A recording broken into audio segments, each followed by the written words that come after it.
What's up, fight fans?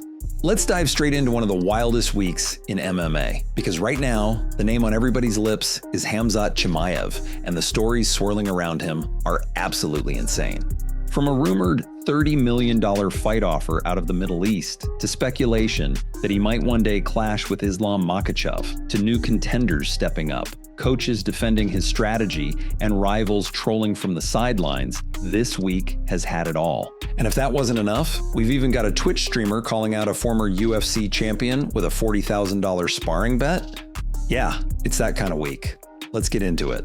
Reports out of Russian and Middle Eastern media claim that a group of Arab sheikhs are ready to drop an eye-watering $30 million to see Khamzat fight. Not over the course of a contract, not split across multiple appearances. $30 million for a single fight. If that number is real, it would instantly rank among the most lucrative paydays in UFC history.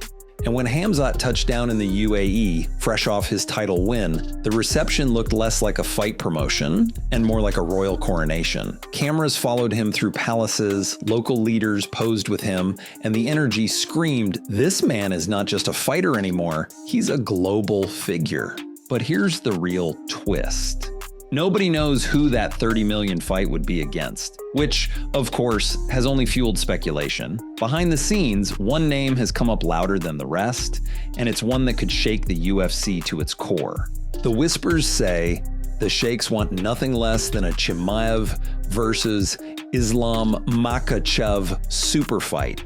Imagine the pound-for-pound king against the UFC's newest champion in front of a Middle Eastern crowd with a mountain of money on the line. On paper, it's almost impossible. Different divisions, UFC politics, timing, but when there's that much money in play, fans start to wonder.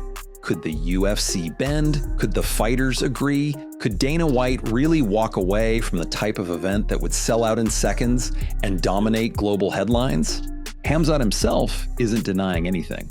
When asked about it, he simply said, "Wherever they pay the most, that's where I'll fight. I have to be number one, pound for pound." Those aren't the words of a man closing doors. Those are the words of someone willing to step into the fire if the reward is big enough. Islam, on the other hand, has kept silent.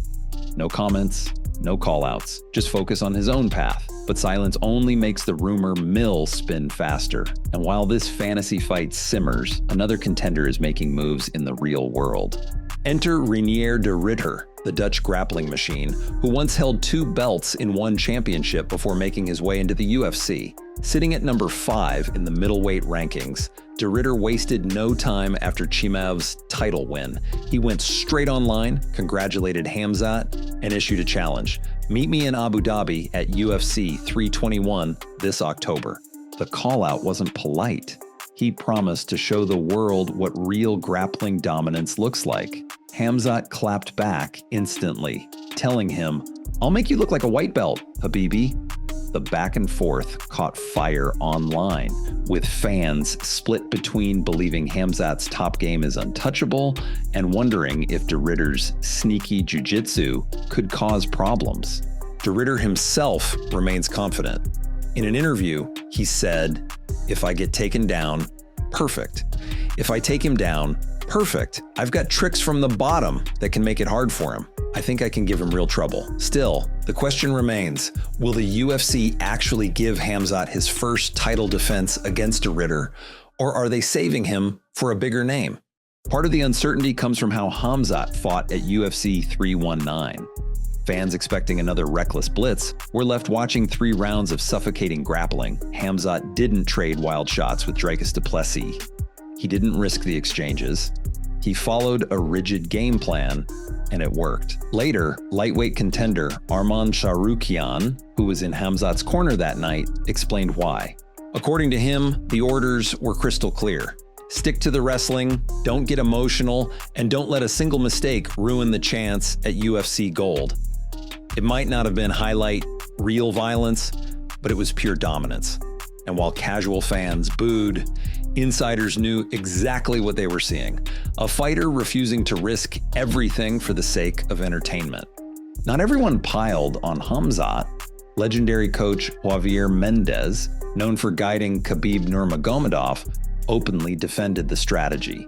He said, "That's exactly what I would have told him to do. Why risk it? Take him down, keep him down, win the belt. That's the job." Then came former champion Dominick Cruz, who offered a bigger picture view. Cruz believes MMA works in cycles. Sometimes strikers dominate, other times grapplers take over. He thinks we're now entering another grappler era, with Khamzat's win serving as proof. In his words, it wasn't shocking that Dricus got taken down. What was shocking is that he couldn't escape. Not once. Khamzat shut every door. That's the level we're dealing with. So while some fans call it boring, others see it as the birth of a new dominant style. But not everyone was content to play analyst. Some fighters jumped in with their own spice. You can always count on Paddy Pimblett to stir the pot. On his channel, he sided firmly with Khamzat. He argued that real fans and fighters appreciate that kind of skill, even if casual viewers don't. In his words, Khamzat nearly won every second of that fight. His MMA wrestling is brilliant, lad. If you can't stop it, that's your fault, not his. Then Paddy turned his attention to Tsarukyan, mocking him directly. The closest that tool will ever come to a UFC belt is standing next to Khamzat while his mate holds it. Classic Paddy. Defend a teammate, troll a rival, and keep the spotlight on himself all at once. And just when fans thought the week couldn't get any stranger, another twist hit the MMA world. Popular streamer HS Tiki shocked fans by publicly challenging former champion Sean Strickland to a sparring match, with 40 grand on the line.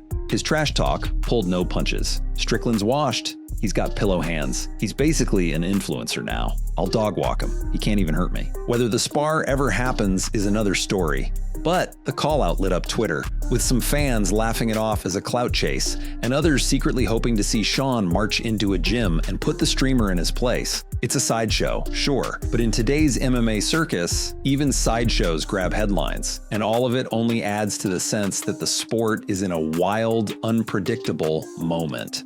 So let's step back. Khamzat Chimaev is holding the UFC middleweight belt. He's got billionaires dangling offers in front of him. He's got rumors linking him to the pound-for-pound king. He's got a Dutch grappler begging for a shot, teammates defending his strategy, and rivals trolling his corner.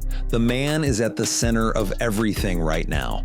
And the choices he makes in the next few months could shape not just his own legacy, but the direction of the entire division. Will the UFC book him against Reinier de Ridder? Will they hold out for a showdown with the winner of Imavov versus Baralho? Or will the Middle Eastern money change everything and pull Islam Makhachev into the mix? One thing is certain. Khamzat is no longer just a rising star. He's a global attraction, and everyone wants a piece of him. So fight fans, here's the real question for you. If the rumors are true and Khamzat Chimaev is staring down a $30 million payday in Abu Dhabi, who should it be against? Do you want the fantasy fight with Islam Makhachev? Do you think Reinier de Ridder has earned the shot? Or should the UFC go the traditional route and line up a contender from the rankings? Whatever your answer, one thing's guaranteed. This story is far from over, and the next chapter of Khamzat's career might just be the wildest yet.